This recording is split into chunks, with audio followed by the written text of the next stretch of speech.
Netradičního koníčka má bývalý strojvedoucí Zbyněk Šemora z Hustopečí na Břeclavsku.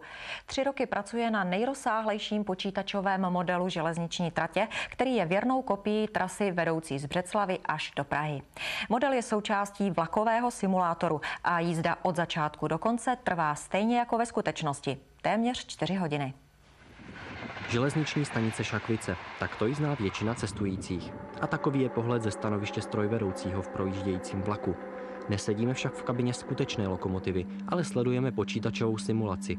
Trať, kterou projíždíme, vede ze slovenských Kůtů přes Brno, Pardubice až do Prahy a je dílem železničního nadšence Zbyňka Šemory z Hustopečí. Nejprve jsem začínal tak, že jsem sedl na jízdní kolo a objel jsem vlastně tady všechny ty lokálky a jezdil jsem až Hodonín, dokonce i do Kůtu jsem zajel. Na stavbách se podílí další desítka modelářů z celé republiky. Skutečnou trať je třeba nejprve zmapovat, všechny objekty, budovy i přírodní terén vyfotit a každý jednotlivý kousek potom vymodelovat na počítači.